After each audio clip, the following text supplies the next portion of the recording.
सभी शिक्षक साथियों को मेरा नमस्कार। साथियों, आपका एक बार फिर से स्वागत है आपके ही अपने YouTube चैनल टेक्निकल माथ साहब में। साथियों, आज इस वीडियो में हम देखेंगे कि कक्षा 6, 7 और 8 का हमें बेसलाइन आकलन कैसे करना है, आकलन प्रपत्र कैसे तैयार करने हैं, कैसे हमें दक्षता सूची बनानी है और कैसे हमें समूह निर्धारण करना है। तो वीडियो को लास्ट तक ज़रूर देखें। तो यहाँ पर इस आदेश को देख लेते हैं। ध्यान आकर्षण हस्त पुस्तिका में दिए गए आकलन प्रपत्र का प्रयोग कर या उसी प्रकार का प्रपत्र विद्यालय स्तर पर विकसित कर कक्षा 6 से 8 के बच्चों को हिंदी, अंग्रेजी, गणित व विज्ञान विषयों का बेसलाइन आकलन किया जाए। तो हमें हिंदी, अंग्रेजी, गणित और विज्ञान का बेसलाइन आकलन करना है। और शिक्षक बेसलाइन आकलन के पूर्व शिक्षक डायरी में आकलन के प्रकार एवं टूल्स का अंकन करना सुनिश्चित करेंगे। आरंभिक परीक्षण के पूर्व आपको क्या तैयारी कर लेनी है? आपको एक पेपर सेट कर लेना है जिसमें 25 प्रश्न होंगे और जिसमें 20 ऑब्जेक्टिव टाइप होंगे और 5 सब्जेक्टिव टाइप होंगे। यहाँ पर ये लिखा हुआ है, आवश्यकता अनुसार प्रश्नों की संख्या कम भी हो सकती है, लेकिन प्रश्न वस्तुनिष्ठ व आत्मनिष्ठ दोनों प्रकार के ही होंगे। और जो पेपर होगा वो 75 नंबर का होगा, जिसका पूर्णांक 75 अंक का होगा। दोनों स्तर पर सभी प्रश्न 3 अंक के होंगे, यानी कि जो 25 प्रश्न आप रखेंगे हर प्रश्न 3 अंक का होगा और पूर्णांक 75 अंक होंगे। आरंभिक परीक्षण के उपरांत समूह निर्धारण करना है। उसके लिए हमें क्या है, मूल्यांकन करना होगा आंसर शीट्स का।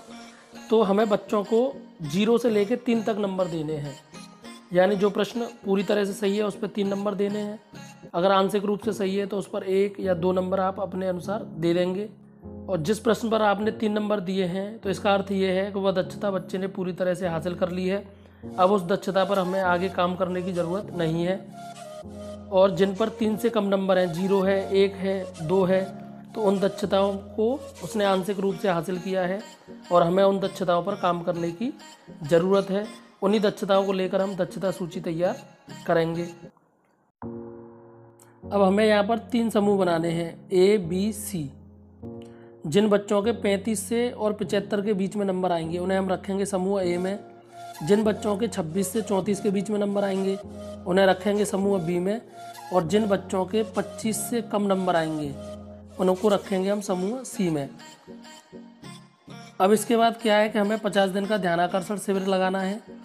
तो जैसे समूह C वाले बच्चे समूह C की दक्षताओं को हासिल करते जाएंगे तो हम उनको समूह B में रखेंगे, और समूह B वाले बच्चों जो दक्षताएं हासिल करके जाएंगे उन्हें हम समूह A में रख देंगे। ये आकलन प्रपत्र का प्रारूप है। आप इस तरीके से आकलन प्रपत्र बना सकते हैं। जैसे मैंने प्रश्न 1 लिया है, 12, 15, 18 में अगली संख्या है। तो अब ये जो प्रश्न है इन्हीं प्रश्नों के आधार पर हमें दक्षता सूची तैयार करनी है। ये देखिए, ये आकलन प्रपत्र हेतु दक्षताएं सूची। पहला प्रश्न लिया है मैंने कक्षा 1 से, संख्याओं की समझ एवं गणितीय कार्य।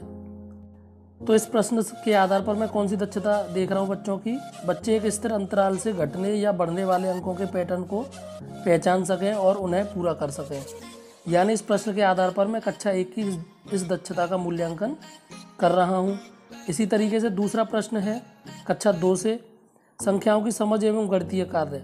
बच्चे 1 अंक वाली 2 संख्याओं को गुणा कर सकें। जब आप कक्षा 6 के लिए प्रश्न पत्र बनाएंगे तो आप ऐसा प्रश्न पत्र तैयार करेंगे कि जिसमें कक्षा 3 से लेके कक्षा 2 से लेके 5 तक की मूलभूत दक्षताओं का मूल्यांकन हो सके। जो मुख्य दक्षताएं हैं आप उनको लेकर पेपर तैयार करेंगे और दक्षता सूची तैयार करेंगे। अब इसी तरीके से प्रश्न 4 है, घड़ी का प्रश्न है, इसमें समय बताना है। प्रश्न 5 है, इसमें गुणा करना है। तो इन्हीं के आधार पर फिर आगे मैं दक्षता सूची आपको। प्रश्न 4 कक्षा 3 की दक्षता, सामान्य गणित एवं डेटा संधारण, जिसमें दक्षता है बच्चे घड़ी देखकर समय बता सकते हैं। तो इस दक्षता का मूल्यांकन मैं कर रहा हूँ कक्षा 3 का। इसी तरीके से आप आगे प्रश्न देखेंगे, ये इनमें 3/4 भाग है, यानी ये भिन्न का प्रश्न सवाल है। तो आप ये दक्षता सूची में देखोगे प्रश्न संख्या 8 कक्षा 4 से है। बच्चे दी हुई भिन्न को चित्र में प्रदर्शित कर सकते हैं। तो इस दक्षता का मैं यहाँ पर मूल्यांकन कर रहा हूँ। तो आपको क्या कर, जब आप प्रश्न पत्र तैयार करेंगे तो आपको इस तरीके से प्रश्न पत्र तैयार करना है कि कक्षा 2 से लेकर कक्षा 5 तक की दक्षताओं का मूल्यांकन आप कर सकें, जो मूलभूत दक्षताएं हैं उनका मूल्यांकन आप कर सकें। इसी तरीके से 7 वाले कक्षा 6 तक की, 8 वाले कक्षा 7 तक की मूलभूत दक्षताओं का मूल्यांकन कर सकें। इस तरीके से आपको प्रश्न पत्र तैयार करना है। उसी प्रश्न पत्र के आधार पर आपको दक्षता सूची तैयार कर लेनी है। वही दक्षता सूची आपकी प्रेरणा तालिका भी बन जाएगी। उसी प्रेरणा तालिका में आप बच्चों का मूल्यांकन का दिनांक लिखेंगे कि इस दिन को बच्चे ने ये दक्षता हासिल कर ली है। यहाँ पर आपको पेपर बनाने के तुरंत बाद उसकी आंसर की भी बना लेनी है और फिर आपको मूल्यांकन करना है बच्चों की आंसर शीट्स का। और बच्चों के मूल्यांकन के बाद आपको समूह निर्धारण करना है। तो मैं अभी बताता हूँ आपको समूह निर्धारण कैसे करना है। ये देखिए, मैंने ये सभी प्रश्नों के आधार पर दक्षता सूची यहाँ पर बना ली है। जो दक्षताएं मैंने लिखी थी उनको इस तरीके से लिख लिया है मैंने यहाँ पर। और बच्चों का मूल्यांकन करने के बाद तो देखो, ये पहला बच्चा है संजीव, जिसने 1 अंक की पहचान कर रहे हैं। इस दक्षता को पूरी रूप से हासिल किया है। 1 अंक वाली 2 संख्याओं के गुणा कर रहे हैं, इसे भी पूरी तरह से हासिल किया है। घड़ी देखकर समय बता रहे हैं, इसे भी पूरी तरह से हासिल किया है।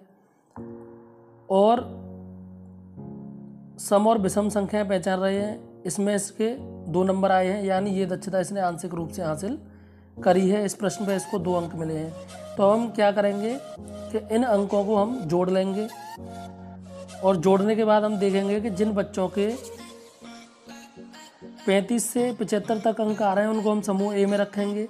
जिन बच्चों के 26 से 34 तक अंक आ रहे हैं उनको हम समूह बी में रखेंगे। और जिन बच्चों के 25 या 25 से कम अंक आ रहे हैं हम उनको समूह सी में रखेंगे। इस तरीके से हम समूह निर्धारण करेंगे। साथियों, अगर इसका PDF आपको चाहिए तो कमेंट में मुझे बता दें, मैं आपके साथ शेयर कर दूंगा। साथियों, अगर आपको हमारा प्रयास पसंद आया हो तो चैनल को सब्सक्राइब करें, वीडियो को लाइक करें और शेयर करें, जिससे कि हमारे ज़्यादा से ज़्यादा शिक्षक साथी लाभान्वित हो सकें।